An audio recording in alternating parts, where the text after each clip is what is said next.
اللہم صلی علی محمد و علی آل محمد۔ السلام علیکم، کیسے ہیں آپ سب؟ میں ہوں ہنا اور آپ دیکھ رہے ہیں میرا یوٹیوب چینل سکون پایا۔ سورہ آل عمران کی آیت نمبر 61 کا نزول۔ پھر جو کوئی آپ سے اس بارے میں جھگڑے بات کے آپ کے پاس علم آ چکا ہو تو آپ کہہ دیجئے کہ ہم بلائیں اپنے بیٹوں کو اور تمہارے بیٹوں کو، اپنی عورتوں کو اور تمہاری عورتوں کو، اور اپنے نفسوں کو اور تمہارے نفسوں کو، پھر مباہلہ کریں اور جھوٹوں پر اللہ کی لعنت کریں۔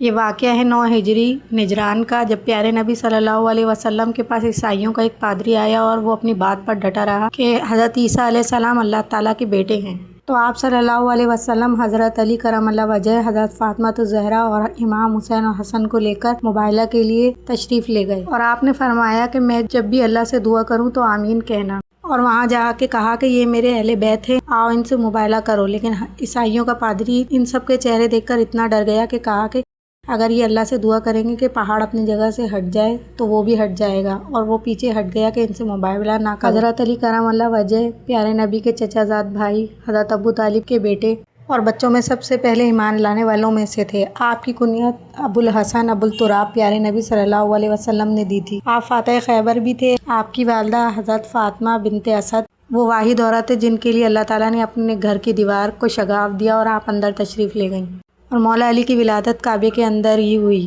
اور آپ 3 دن تک وہاں پر ٹھہری رہیں۔ پیارے نبی صلی اللہ علیہ وسلم کو حضرت علی سے بے انتہا پیار تھا۔ آپ بچپن سے ہی پیارے نبی صلی اللہ علیہ وسلم کے ساتھ رہے، اسی لیے آپ سب سے پہلے اسلام قبول کرنے والوں میں تھے۔ کیونکہ آپ بچپن سے ہی اسلام کا اور پیارے نبی کے ساتھ رہے، اسی لیے پیارے نبی صلی اللہ علیہ وسلم نے فرمایا کہ میں علم ہوں تو اس کا دروازہ علی ہے۔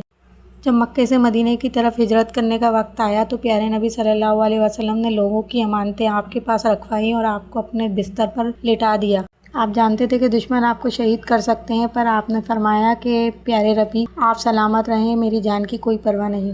آپ صلی اللہ علیہ وسلم کی گود سے لے کر میدان جنگ تک آپ پیارے نبی صلی اللہ علیہ وسلم کے ساتھ رہے۔ آپ کو نومولود کعبہ، اسد اللہ اور باب مدینہ العلم کا خطاب ملا۔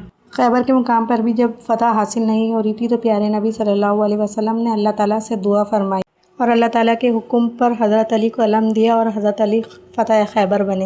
اسی طرح غرید خم کے مقام پر پیارے نبی صلی اللہ علیہ وسلم نے حجۃ الوداع کی واپسی پر حضرت علی کا ہاتھ بلند کر کے فرمایا کہ میں جس کا مولا ہوں علی بھی اس کا مولا، جو علی سے بغض رکھے گا وہ مجھ سے بغض رکھے گا، جو علی سے دشمنی کرے گا وہ مجھ سے دشمنی کرے گا۔ تمام صحابہ نے حضرت علی کو مبارکباد دی اور پیارے نبی صلی اللہ علیہ وسلم نے حضرت فاطمہ سے آپ کا نکاح کیا۔ پیارے نبی صلی اللہ علیہ وسلم کی وصال کے بعد آپ مسلمانوں کے 4تھے خلیفہ بنے۔ آپ کی خلافت کا دور 5 سال رہا، لیکن یہ بہت فتنے اور بہت سازشوں کا دور تھا۔ آپ کے خلافت کے دور میں جنگ صفین اور جنگ جمل ہوئی۔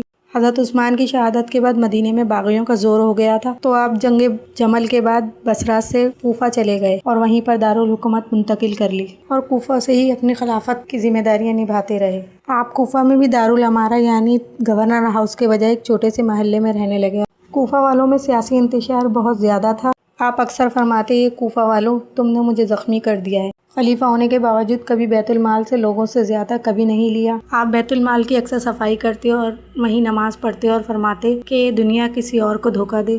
جب جنگ صفین ہوئی اور ابو معاویہ کی قصاص کا مطالبہ زور پکڑنے لگا تو جنگ 3 مہینے جاری رہی اور اس میں مسلمانوں کا بہت نقصان ہوا، تو قرآن کو نیزوں پر اٹھا کر اس کا فیصلہ کرا دیا گیا۔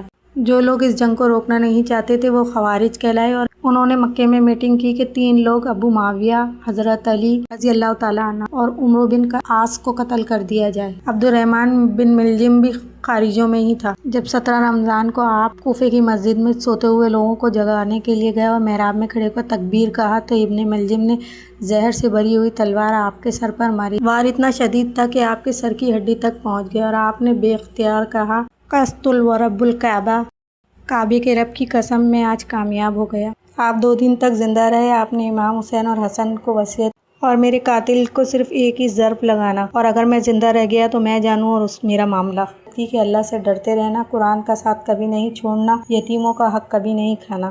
اللہ تعالی ہم میں اہل بیت کے نقش قدم پر چلنے کی توفیق عطا فرمائے۔ میرے چینل کو سبسکرائب کریں، لائک کریں، شیئر کریں، کمنٹس کرنا نہ بھولیں، دعاؤں میں یاد رکھیں۔ اللہ حافظ۔